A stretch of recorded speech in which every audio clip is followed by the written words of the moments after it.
30 साल पूरे होने पर श्री राजेश्वरी ज्वेलरी लाया है बम्पर प्राइस। 10,000 रुपए के सोने के आभूषण खरीदे और जीतिए कार, 2 व्हीलर्स, लैपटॉप और मोबाइल्स।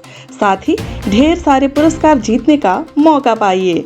सिर्फ यही नहीं बल्कि श्री राजेश्वरी ज्वेलरी से एक्सचेंज करने पर अधिक लाभ पाइए और पूरे अंडमान में मेकिंग चार्जेस सबसे कम दाम में पाइए। श्री राजेश्वरी ज्वेलरी, अबदीन बाजार, पोर्ट ब्लेयर। Phone number 0319223382। एक लेटर लिखा था लेफ्टिनेंट गवर्नर में और मेरे से भी लेटर लिखा है। और जो विमला केस जो रिसेंटली अभी एक नेग्लिजेंस करके बोल रहे हैं, तो अभी वो इन्वेस्टिगेशन तो हो रहा है सर। और आपको क्या लग रहा है सर ये केस में, क्योंकि आप ऑलरेडी आप हॉस्पिटल जीपन हॉस्पिटल अथॉरिटी के अंडर में रह चुके हैं, आप सर्विस दे चुके हैं, तो आपको क्या, आपका व्यू क्या है सर इसमें? पहले तो आपको मैं थैंक्स बताना चाहता हूँ कि मुझे आप इंटरव्यू कर रहे हैं, प्लस इस मुद्दे में मेरा ओपिनियन जानना चाहते हैं। मैं आपको बता रहा हूँ कि मैं उनका जो डिस्क्रिप्शन था और जो पेशेंट के रिलेटिव बता रहे थे और कुछ हमारे पहचान वाले जो जैसा सोमेश्वर जी, इन लोग सब, महेश जी, इन लोग सब जो बता रहे थे, उसके मुताबिक मैं इमीडिएटली पहले पता करने गया कि एक्चुअली क्या हुआ। मैं देखा कि उनसे जब उनका हस्बैंड से बात करने की कोशिश किया, उनको हिंदी उतना आता नहीं है, तो उनके जो रिलेटिव और महेश और हमारे जो सोमेश्वर जी थी, उनके थ्रू से मुझे पता चला कि मुझे लगा कि वहाँ पे मेडिकल नेग्लिजेंसी हो सकता है। मीन्स आई कैन नॉट से मेडिकल नेग्लिजेंसी, इसीलिए मेरा हर स्टेटमेंट में आप देखे होंगे इनको सस्पेक्टेड मेडिकल नेग्लिजेंसी कह रहा हूँ। और उसी दिन मैंने बताया था कि देखो ये प्रोटेस्ट मत करो। मुझे बहुत ही दुख हो रहा है कि हमारे कितने लोगों को अननेसेसरी लाठीचार्ज हुआ है और इस लाठीचार्ज में जो गरीब बेचारे उनको तकलीफ हुआ है। तो मैं कल जब देखा कि लाठीचार्ज के बाद मैं देखा कि ये जो असली मुद्दा जो है, क्योंकि हर इन डे वन से इन लोग इस पर्टिकुलर इशू को, तो कल मैं देखा कि कुछ समझ नहीं आ रहा था कि इन लोगों को कंपेंसेशन मिल गया तो दे आर वेरी हैप्पी। लेकिन मैं जो मुद्दा के लिए बात उठाया था और मैंने 7th को ही एडमिनिस्ट्रेशन को एक ट्विटर के माध्यम से और मैंने बताया था कि there is a suspected medical negligence, इसका अर्जेंटली एक इन्वेस्टिगेशन होना चाहिए। लेकिन जितने भी प्रोटेस्टर्स है, जितने भी पॉलिटिकल पार्टीज में ज्वाइन किए, जितने भी इंडिविजुअल लोग ज्वाइन किए, कुछ लोगों का स्टेटमेंट से लग रहा था कि उन लोगों को खाली उनका बच्चा का जो है कंपेंसेशन चाहिए। तो मैं कल सवेरे ये सब देखने के बाद, क्योंकि उनको कंपेंसेशन मिल गया है, लेकिन मुझे लगता है कि हमारा जो असली मुद्दा है कि हमारा हॉस्पिटल में देखो एनिम्स इज हमारा, तो मैं देखा कि इनको जो भी कंपेंसेशन मिला वो सब ठीक है, लेकिन हमारा हॉस्पिटल को ठीक करना है। इस पर्टिकुलर केस में मुझे लगा कि कहीं ना कहीं हम लोग मिस कर रहा है कि इन्वेस्टिगेशन नहीं होने का। तो मैं इसीलिए कल शाम को मैं लेटर बनाया ईमेल में। ये मेरा पहला लेटर है एडमिनिस्ट्रेशन को, मैं ऑफिशियली लेटर लिखा हूँ। मैं यूजुअली अवॉइड करती हूँ, मैं जाकर पहले हमारा टीसी मिनिस्टर है, सेक्रेटरी हेल्थ है, डीसी सर है, इन लोग सबसे मैं पर्सनली मिल के बात करती हूँ। लेकिन क्योंकि मैं अभी कलकत्ता में हूँ तो मैं पर्सनल कमिटमेंट के लिए आया हुआ था, तो मैं सोचा कि इस मुद्दे को मैं फॉर्मली कम्युनिकेट करें। तो मैं अभी भी बोलता हूँ कि इन लोग प्रोटेस्ट करके बाद, क्योंकि इन लोग पॉलिटिक्स क्या है, आई टेल यू, इन लोग असली मुद्दा को भूल गया है। दूसरी मुद्दा है कि मेडिकल नेग्लिजेंसी हुआ या नहीं हुआ। मैं ये नहीं बोल रहा हूँ कि हुआ ही है, मैं सस्पेक्टेड बताया।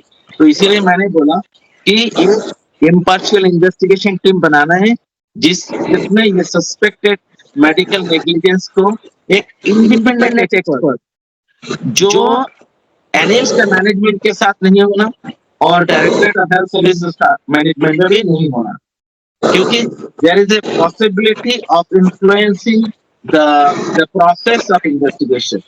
दूसरा मैंने बोला कि देखिए सस्पेंशन कोई पनिशमेंट नहीं है, अब जो डॉक्टर या डॉक्टर्स इस पर्टिकुलर केस में इन्वॉल्व है, उनको थोड़ा दिन के लिए काम से दूर में रखना है एज ए सस्पेंशन। और हमें पता है कि एनिम्स में बहुत अच्छी तरह पहले उन लोग का सबका डिमांड रखा, और मैम ने बताई भी है कि हम 10 दिन के अंदर पोस्टमार्टम एग्जामिनेशन की रिपोर्ट देंगे। तो मेरा रिक्वेस्ट है एडमिनिस्ट्रेशन को कि ये investigation report along with the postmortem examination report हमें 19 जुलाई तक का दे देना चाहिए।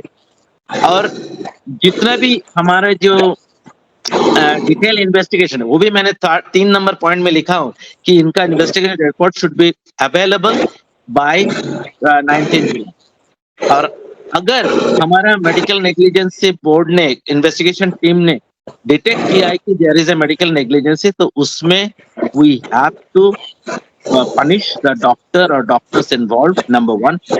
दूसरा बात है, अगर एस्टैब्लिश नहीं हुआ तो हम चाहता है कि उसका सेट ऑफ रिकमेंडेशन होना चाहिए, क्या हमारा इम्प्रूव करना चाहिए। मैं ये नहीं बोला है कि आज का दिन में, मैं ये नहीं बोल सकता कि मेडिकल नेग्लिजेंस हुआ है, जैसा कि पॉलिटिशियन लोग बोल रहा है, लेमैन लोग जो भी टर्मिनोलॉजी यूज कर रहे हैं कि मेडिकल नेग्लिजेंस हुआ।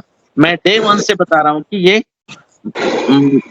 सस्पेक्टेड है, इनका इन्वेस्टिगेशन होना चाहिए। लेकिन ये इन्वेस्टिगेशन का रिपोर्ट देखने के बाद ही डॉक्टर मलिक डिसाइड करेगा कि ये इन्वेस्टिगेशन सही तरीका से हुआ या नहीं। And I am telling you, I am not doing any politics. मैं एक आइलैंडर के खातिर, और इस तरह बहुत सारा रिपोर्ट, मैं 7 महीना वहां में हॉस्पिटल में था, मैं ईच एंड एवरी पेशेंट को हम लोग विजिट करते थे। रेफर्ड केस को अभी सुबह रात को पता चला कि कचाल का पेशेंट का suddenly people are complaining of medical negligence. वो मुझे नहीं पता है क्योंकि उस पर्टिकुलर केस के बारे में मुझे कुछ भी नहीं पता है, इसलिए मैं कमेंट नहीं करूंगा। लेकिन मेरा रिक्वेस्ट है Andaman Nicobar administration plus director and management को कि इस पर्टिकुलर केस में डिटेल इन्वेस्टिगेशन रिपोर्ट शेयर करें और इंडिपेंडेंट एंड इम्पार्शियल इंक्वायरी हो। ये नहीं, क्योंकि इसमें इन्फ्लुएंस करने के लिए बहुत सारा चांसेस है। I have seen my and I can tell you where they can influence. मैंने इवन दैट जो केस शीट भी मैंने देखा 7 तारीख को, उस केस शीट में there is not even mentioning the time, क्या दिया है क्या नहीं दिया। मैं इसीलिए सस्पिशियस हूँ।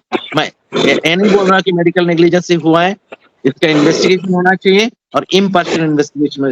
इसलिए मेरे को रियली बहुत दुख है कि एक सर, मेरा आपसे एक क्वेश्चन है सर, क्योंकि आपने भी सर्विस किया है वहाँ में, और हम लोग देखते हैं कि अर्लियर भी इस तरह का केसेस जीपन हॉस्पिटल में हम लोग आए दिन देखते हैं सर। कहीं ना कहीं से रूडली बिहेवियर हो गया डॉक्टर्स का और स्टाफ का। तो ये रीजन क्यों हो रहा है सर? ये क्या एक्चुअल में इस तरह केसेस वहाँ में रिपोर्ट हो रहा है? क्योंकि आप वहाँ में सर्विस कर चुके हैं सर, आपको मेरे हम लोग से ज्यादा आपको नॉलेज होगा सर वहाँ में। और क्या कमी है सर जीपन हॉस्पिटल में? बहुत अच्छा सवाल किया है।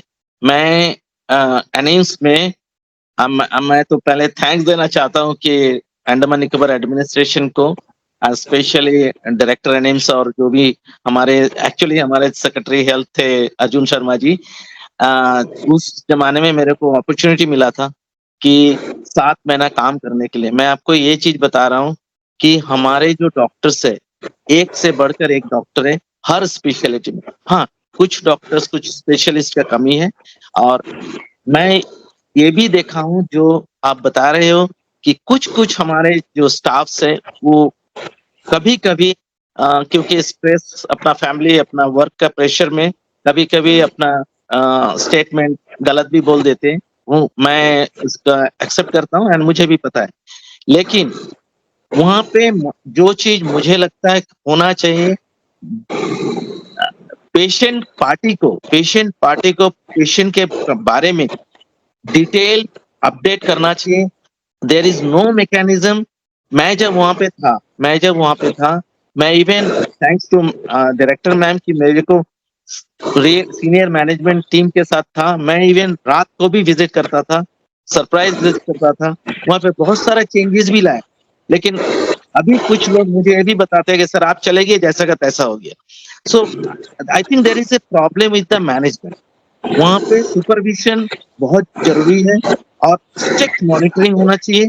जैसा कल का इंसिडेंट में बोल रहा है कि पेशेंट आया, पेशेंट को ठीक किया गया, उसके बाद उनको स्पेशलिस्ट नहीं देखा।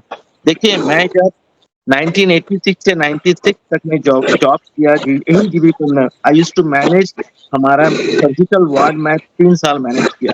डॉक्टर सदाशिवन सर हुआ करते थे और उस जमाने में हम लोग कॉल भेजते थे। अभी का इस तरह हमारे पास फोन नहीं था, व्हाट्सएप नहीं था और डॉक्टर आते थे पेशेंट को इमीडिएटली।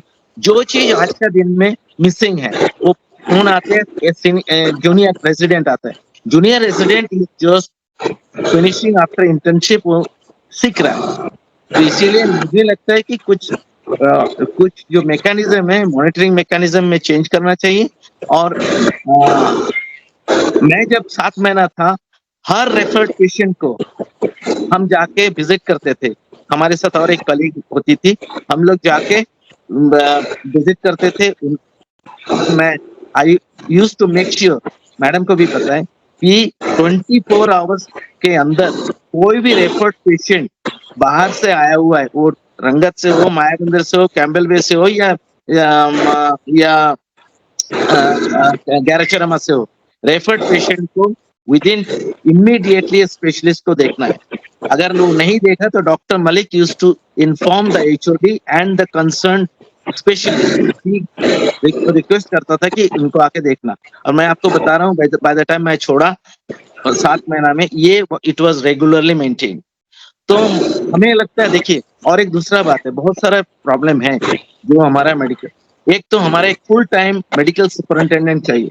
जीबी पंत हॉस्पिटल में आज का दिन में एक फुल टाइम जो एनएमसी का, नेशनल मेडिकल काउंसिल का जो कमीशन का, जो नेशनल मेडिकल कमीशन का जो क्राइटेरिया है, उसका मुताबिक जो हमारा मेडिकल सुपरिटेंडेंट होना चाहिए। उनका सुपरविजन बहुत इंपॉर्टेंट है। Whole hospital is management. अभी हमारा एडिशनल चार्ज रखेंगे तो आप अपना सर्विस बराबर नहीं कर सकते हो। आप खुद प्रोफेसर हो, आप कहीं असिस्टेंट प्रोफेसर हो या असिस्टेंट एसोसिएट प्रोफेसर हो, और एडिशनली मेडिकल सुपरिटेंडेंट का job is very hectic and it's day to day work and you have to monitor. और एक बात मैं आपको ये भी बता रहा हूँ, हमारा एनिम्स में एक डेथ मॉनिटरिंग कमेटी भी है। अगर कोई डेथ होता है उनको मैम खुद शेयर करती है। मैं जब था, I used to be part of the team. इनको हम क्या और कर सकते थे? ऐसा नहीं है कि हर डेथ को हम लोग रिव्यू करते थे और उसमें हम क्या और अच्छा इंप्रूव कर सकते हैं इसके बारे में भी बात करते थे। इसलिए मैं बोलता हूँ कि जीबी पंत हमारे जो हॉस्पिटल एनिम्स के अंडर में है, रिसेंटली अभी भी हैंडओवर चल रहा है, उसके लिए भी मैं थैंक्स बताना चाहता हूँ हमारा चीफ सेक्रेटरी सर को।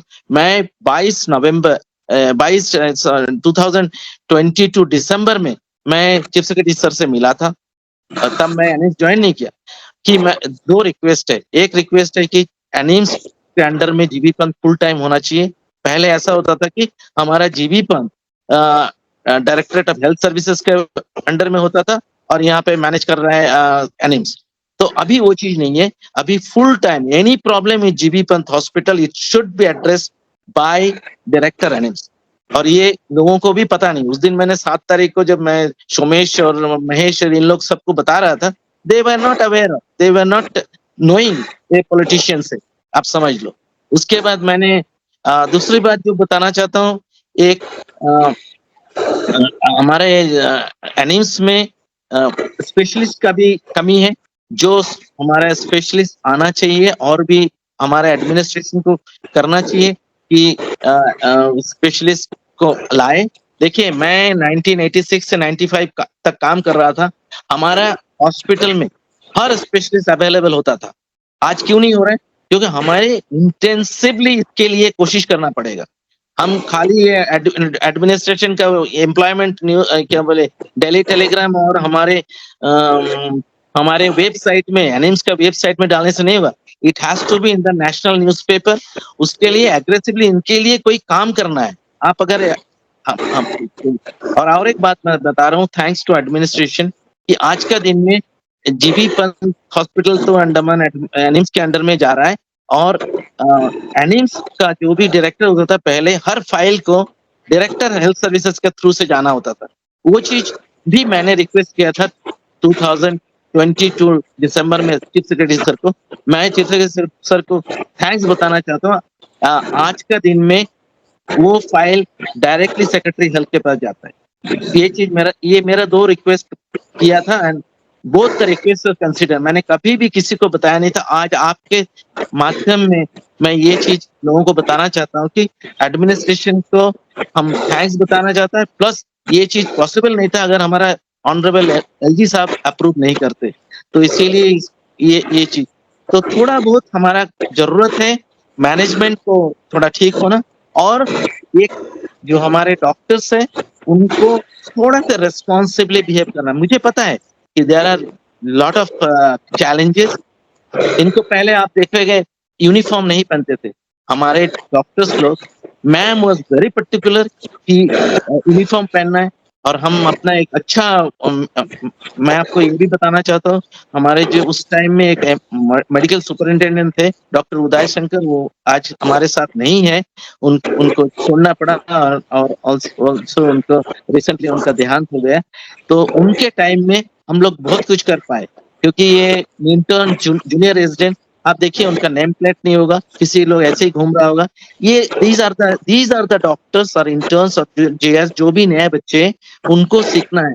अब देखिए फैकल्टी सब व्हाइट कोट पहन के घूमते हैं, लेकिन यही बच्चे को हमें समझाना पड़ेगा। आप देखिए छोटे बच्चे, हम भी उनको डांटते भी थे और समझाते भी थे, and they used to do that. तो कुछ समय में ये थोड़ा से कुछ लोग इररिस्पांसिबली बिहेव करते हैं, बट उनको हमें इसीलिए मैंने बोला कि ये पर्टिकुलर केस में इन्वेस्टिगेशन होना है। अगर इन्वेस्टिगेशन में मेडिकल नेग्लिजेंसी पाए तो हम उनको रेकमेंड भी करेंगे, और उसके बाद क्या पनिशमेंट होगा अलग बात है, लेकिन हमें सही बात आना चाहिए। तभी तो दूसरे डॉक्टर्स भी समझ में आएंगे कि क्या करना चाहिए नहीं करना चाहिए। बोलिए John. Thank you so much sir, आपने बहुत अच्छे समझाया सर। और होपफुली देखते हैं कि इसमें इन्वेस्टिगेशन में क्या रिजल्ट आता है, फिर मैं आपसे जुड़ूंगा sir. Thank you so much, धन्यवाद sir. Thank you so much for connecting me. Thank you. Thank you so much.